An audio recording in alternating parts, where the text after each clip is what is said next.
उपवासाच्या दिवशी साबुदाणा भिजायला घालायचं विसरलं की अगदी तारांबळ उडते. तुमचंही होतं का कधी असं? उपवास आहे आणि साबुदाणाच भिजवलं नाही. चला, इथून पुढे कधीही याचं टेन्शनच राहणार नाही. कारण आज तुम्हाला अशी खमंग रेसिपी दाखवणार आहे ज्यासाठी साबुदाणा भिजवण्याची अजिबात गरज नाही. त्याआधी शुभज्योत रेसिपी चॅनलला सबस्क्राईब केलं नसेल तर लगेच सबस्क्राईब करा. चला, रेसिपीला लगेच सुरुवात करूयात. त्यासाठी सगळ्यात आधी पॅन गरम करायचा. पॅनमध्ये 1 कप साबुदाणा घालायचा आणि हा साबुदाणा अगदी मीडियम गॅसवरती आपल्याला 3 मिनिटं परतवून घ्यायचा आहे. 2 ते 3 मिनिटं छान साबुदाणा भाजला गेला की यामध्ये आपल्याला घालायचे आहेत भाजलेले शेंगदाणे. साबुदाणा भाजल्यामुळे छान तो आतून शिजला जातो आणि अगदी हलका होतो. चला, साबुदाणे थोडेसे भाजले गेले, 50% भाजले गेले की यामध्ये घालायचे अर्धी वाटी, अर्धा कप शेंगदाणे. ज्या कपने तुम्ही साबुदाणा मोजलाय त्याच कपने अर्धा कप साबुदाणा घाला.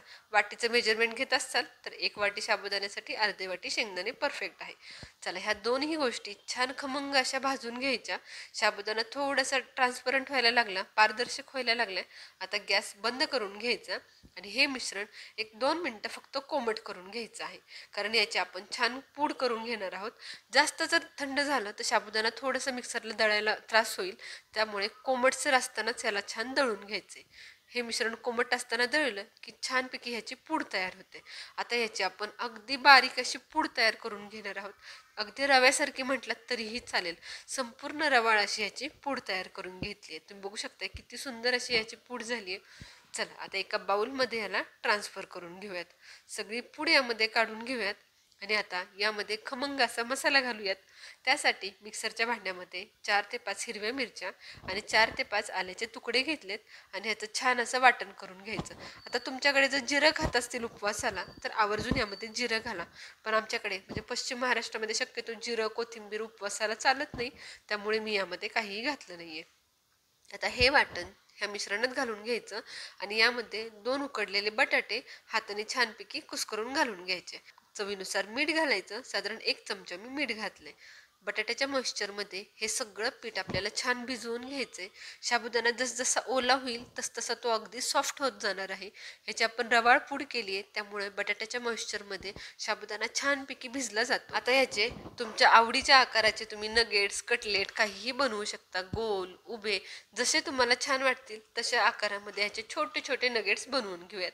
आता हे मिश्रण जर तुम्हाला जास्त कोरडं वाटत असेल तर थोडासा पाण्याचा हबका मारला तरीही चालेल. जास्त नाही, अगदी 2 चमचे पाण्याचा हबका मारून हे मिश्रण तुम्ही थोडंसं ओलसर करून घेऊ शकता आणि त्यानंतर ह्याचे नगेट्स बनवू शकता. इथे माझा बटाटा छान उकडला गेला होता, अगदी मऊसूद होता. त्यामुळे मला पाण्याचा हबका मारण्याची काही गरज वाटली नाही. परंतु नगेट्स बनवताना जर तुम्हाला वाटलं की बाबा तुटतायत, व्यवस्थित बनत नाहीयेत, थोडीशी मॉइश्चरची गरज आहे तर थोडंसं पाण्याचा हबका तुम्ही मारू शकता. चला, आता इथे मी पाणी छानपैकी उकळायला ठेवले. त्यावरती तेल लावलेली चाळण ठेवली आहे. आता ह्या तेल लावलेल्या चाळणीमध्ये हे सगळे नगेट्स ठेवून एका वेळेस जेवढे नगेट्स बसतायत तेवढे सगळे नगेट्स मी ठेवून घेतलेत. जर तुम्ही गोल केले तर अगदी छोटे छोटे आकारामध्ये तुम्ही पेढ्यासारखे गोलही करू शकता आणि तेही अशा पद्धतीने ठेवून वाफवू शकता. आता झाकण ठेवून 5 मिनिटं आपण हे छानपैकी वाफवून घ्यायचे, ज्यामुळे आपला साबुदाणा छान आतून शिजला जातो. चला, सगळे नगेट्स छान वाफवले गेलेत. बोट लावून बघायचं, जर बोटाला मिश्रण चिटकत नाहीये याचा अर्थ परफेक्ट असे नगेट आपले शिजले गेलेत. चला, आता हे काढून घेऊयात आणि याला छानपैकी आपण थंड करून घेऊयात. थंड झाले की याला आपण शालो फ्राय करणार आहोत. त्यामुळे साबुदाण्याचे हे नगेट्स अगदी क्रिस्पी कुरकुरीत असे होणार आहेत. चला, आता हे थंड झालेत. इथे माझी साबुदाणा वडे केलेली कढई होती, त्यातलं तेल काढून घेतले आणि फक्त 2 चमचे तेलावरती मी याला शालो फ्राय करून घेणार आहोत. तुम्हाला हवा असेल तर तुम्ही याला डीप फ्राय करू शकता.